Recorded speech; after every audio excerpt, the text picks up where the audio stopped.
Assalamualaikum warahmatullahi wabarakatuh. Selamat datang di Hamsa Channel. Hari ini kita akan mengunjungi salah satu lokasi yang cukup bersejarah, yakni tempat di mana pengibaran bendera merah putih pertama kali di wilayah Indonesia Timur, yakni di sebuah tempat yang disebut Parangloe, Desa Bulo-Bulo, Kecamatan Bulukumpa, Kabupaten Bulukumpa. Seperti apa kisahnya? Simak penelusuran kami. Pengibaran bendera ini itu pertama kali dilakukan di Indonesia Timur dan itu terjadi di Parangloe, tepatnya di Bulo-Bulo. Dan ini diprakarsai oleh para santri. Dan ini diprakarsai oleh para santri-santri, para yang tokoh-tokoh agama, sehingga pergerakan pengibaran ini dilakukan di Bulo-Bulo. Perjalanan menuju lokasi bersejarah, yakni tempat pengibaran bendera merah putih pertama di sebuah kebun yang dulunya di tempat ini adalah rumah seorang tokoh masyarakat atau pelopor pengibaran, yakni Haji Mapyase. Bahwa di tempat inilah dulu para laskar-laskar pemuda kemudian berkumpul untuk melaksanakan perayaan pengibaran merah putih.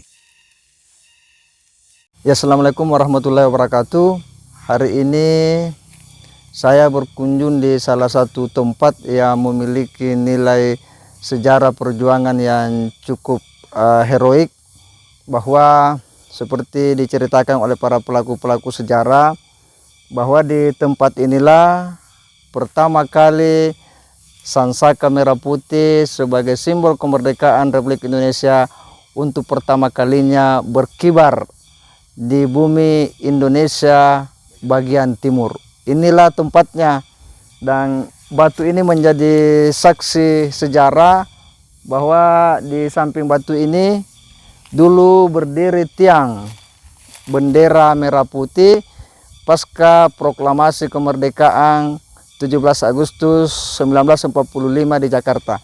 Jadi satu hal yang perlu kita pahami bersama dan harus diwariskan kepada generasi muda saat ini, bahwa peristiwa heroik yang pernah terjadi di tempat ini pada tahun 1945 itu di bulan September, kurang lebih 1 bulan setelah proklamasi kemerdekaan Republik Indonesia di Jakarta oleh Presiden Soekarno. Di tempat inilah berkumpul para pejuang-pejuang, dan itu dimotori oleh para santri. Ternyata bahwa mereka yang menjadi pelopor pengibaran merah putih se-Indonesia Timur itu adalah seorang santri. Salah satunya adalah Haji Mapyase, itu adalah seorang tokoh agama, seorang santri yang ini memiliki semangat patriotisme yang sangat tinggi, cinta tanah air, dan tentunya dilandasi oleh nilai-nilai agama sebagai seorang santri. Yang kedua ada Karai Masunungi, juga seorang santri murid seorang ulama besar di Sulawesi Selatan, Kiai Haji Ahmad Bone, yang begitu populer, dan dia adalah seorang hafiz Al-Quran. Jadi tidak bisa dipungkiri bahwa jasa santri begitu besar dalam meraih kemerdekaan Indonesia, dan tempat ini menjadi saksi sejarah. Batu ini adalah saksi untuk selamanya bahwa di tempat inilah pernah berkibar bendera merah putih, dan sebagian dari pelopornya itu adalah para santri, kaum santri. Sekali lagi bahwa santri begitu besar kontribusinya dalam perjuangan kemerdekaan Indonesia. Semoga ini bisa menginspirasi bagi para santri di seluruh Indonesia bahwa semangat nasionalisme, patriotisme itu harus kita gali daripada pejuang-pejuang.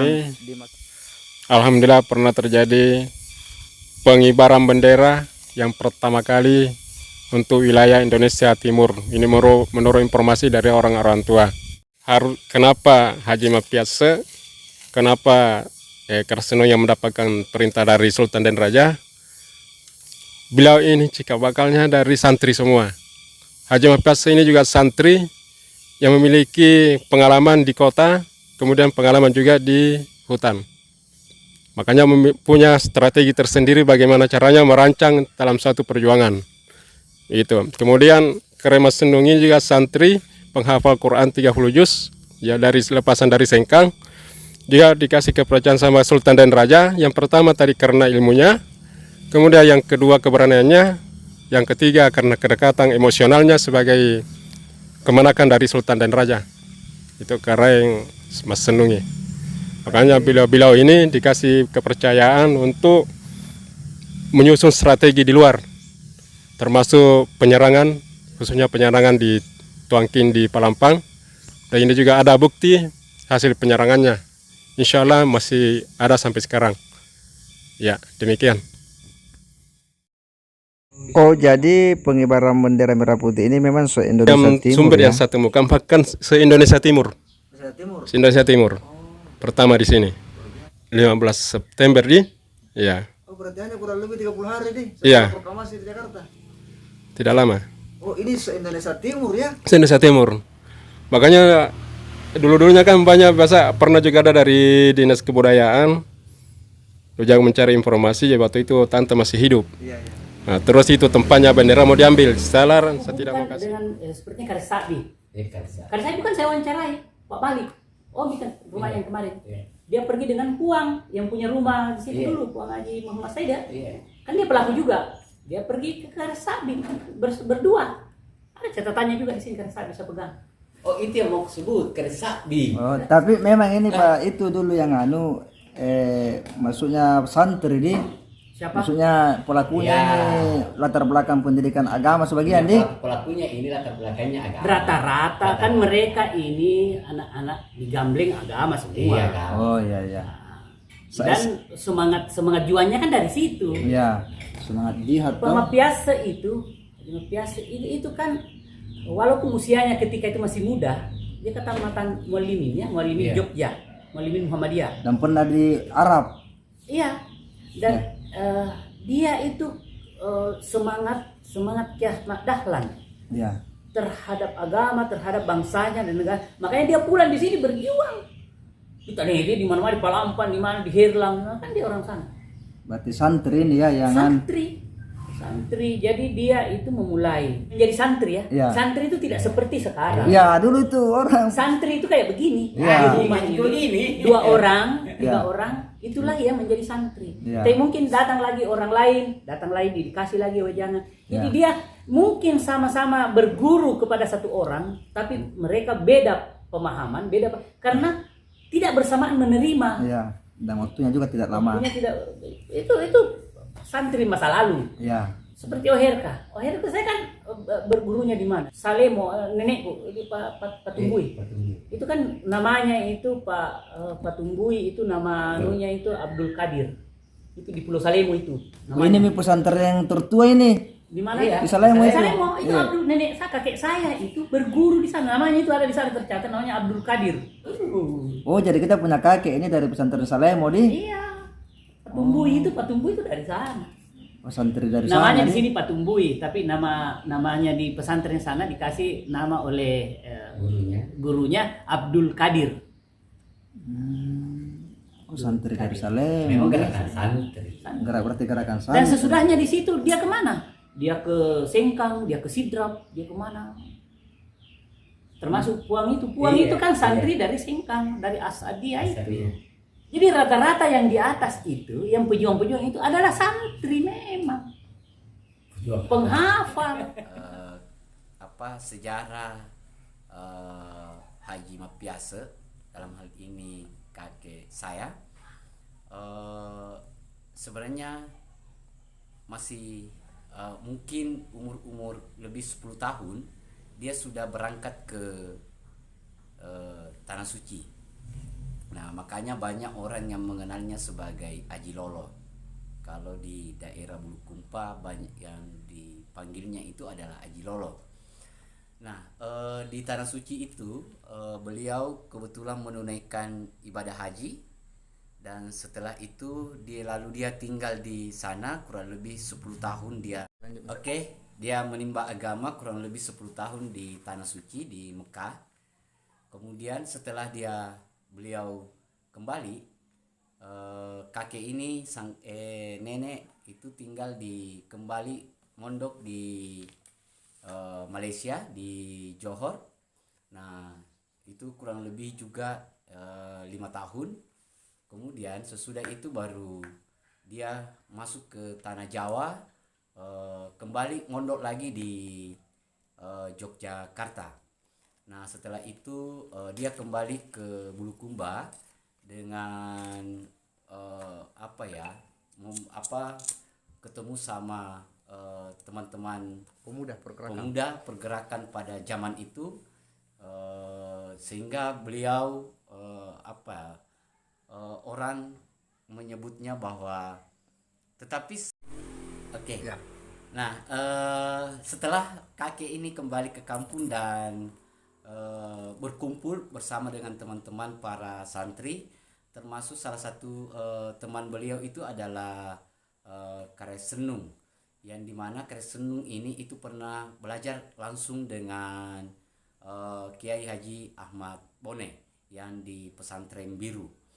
Nah, tapi banyak sekali peristiwa yang dia lalui.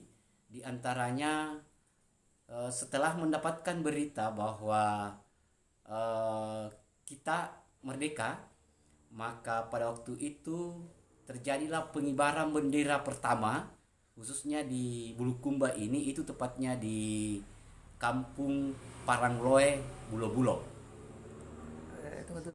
Dia itu tentara aktif. Ya. Dia itu tentara aktif. Tapi santri santrinya. Iya, tapi dia banyak belajar agama karena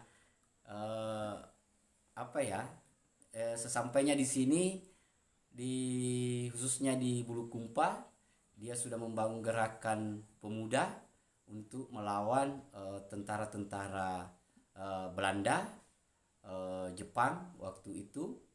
Nah, kemudian dia berpindah ke satu tempat ke tempat yang lain dan membangun madrasah-madrasah di setiap kampung untuk belajar. Bahwa karena adanya pergerakan santri yang dilakukan di Kabupaten Bulukumba ini, nah kita sangat berharap bahwa ternyata santri yang ada di Bulukumba juga melakukan perlawanan-perlawanan yang sama apa yang dilakukan oleh santri-santri yang ada di Pulau Jawa pada saat itu. Sehingga kita berharap bahwa perlawanan terhadap sejarah ini itu kita harus mulai bangun bersama, jangan dilupakan, karena santri punya kontribusi yang besar atas kemerdekaan negara kita ini. Beda dengan Marzuki, orang tuanya Haji Yusuf. Ada begitu caranya menaikkan, sembunyi yang di dalam. Yang dipelopori dengan ngaji biasa. Iya. Iya. Oh, tapi itu karena di situ rata-rata dia tokoh agama ya? Iya, tokoh agama. Santri. Iya. Ada juga, pokoknya ada tokoh masyarakat lah ya. Tadi kopi sapi dengan Haji Mapiasa. Nah, itu namanya Marzuki dengan Peda. Itu yang kasih naik bendera, yang 2 orang. Yang kasih naik bendera. Dia semua tonji. Setelah dia tahu bahwa bendera di Kitab Merdeka, bendera dikasih naikkan, dia berani Tommy kasih naik benderanya. Katanya itu keren, tapi itu pertama kali pengibaran se-Indonesia Timur. Iya, dia pertama di sini. Artinya Belum di pantai, belum ada di sini yang pertama. itulah saya dengar sejarah, Iya. itu luar biasa. Belum ada di yang lain. Di sinilah di Bulo-Bulo, kayak Bulukumba, tempatnya di Bulo-Bulo. Iya.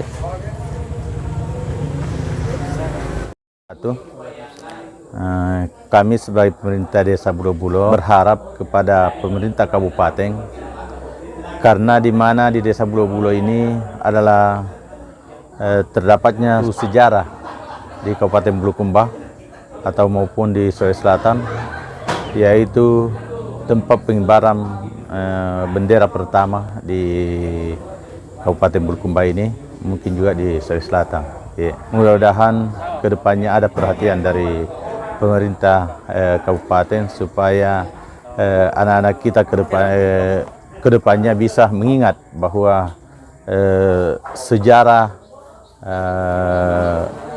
perjuangan orang-orang tua dulu kita ini di Bulo-Bulo telah ada. Itu barangkali yang saya sampaikan. Inilah salah satu kuburan dari pelaku sejarah pengibaran bendera merah putih, yakni Abdul Hamid Patumbui, yang pada masa itu ikut dan terlibat langsung di arena pengibaran merah putih dan menjadi saksi tentang situasi dan banyaknya orang-orang yang hadir pada saat pengibaran bendera merah putih. Inilah kuburan beliau Abdul Hamid Patumbui yang ada di Bontolangir. Kuburan ini ya pemiliknya bernama Patumbui bin Guliga, adalah cucu dari Lompo. Nama Islamnya waktu dia mengikuti pesantren di sana, belum ada istilah pesantren, perguruan Islam di Salemo, Abdul Qadir. Nah, ini berteman beberapa orang pergi ke Salemo menuntut ilmu agama, karena waktu itu penyebaran agama. Ya, betul orang sudah memeluk agama, tapi belum syariatnya betul-betul dilaksanakan 100%, karena bersifat masih tareka. Contohnya kalau mau masuk agama, mendirikan salat, harus pegang pilang-pilang bagi laki-laki, dengan perempuan talkum. Jadi begitu, dan yang berteman ini pertama Haji Maperse, Haji Lagu,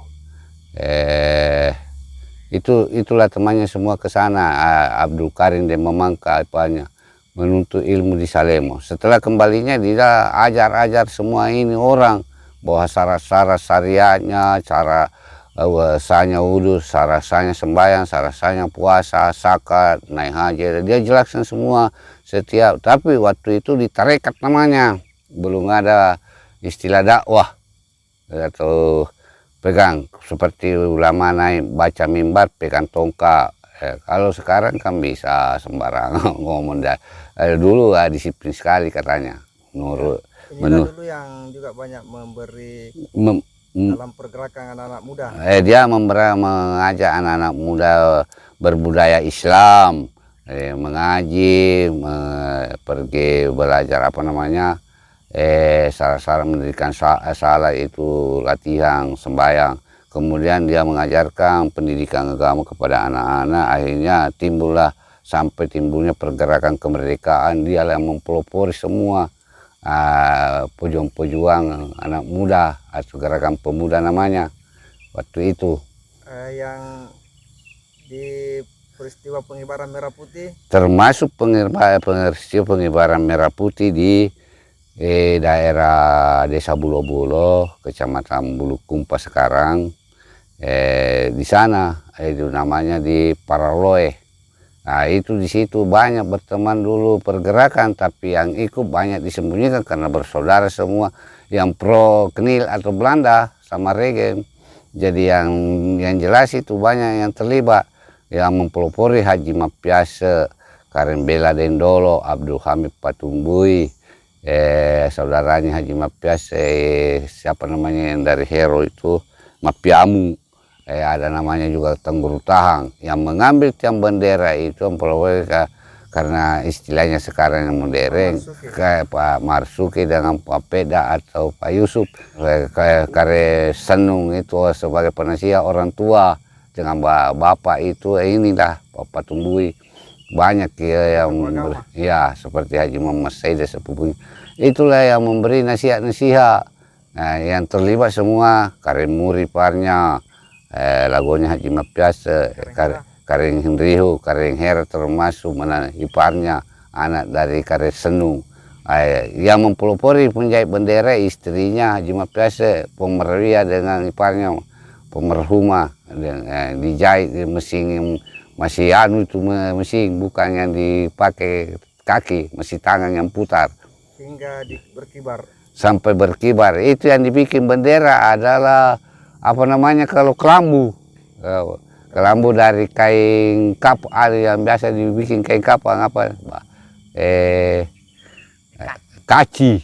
Nah, gitu warna putih.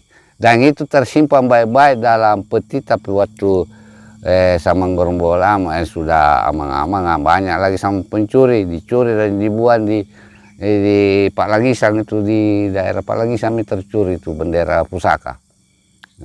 Begitu.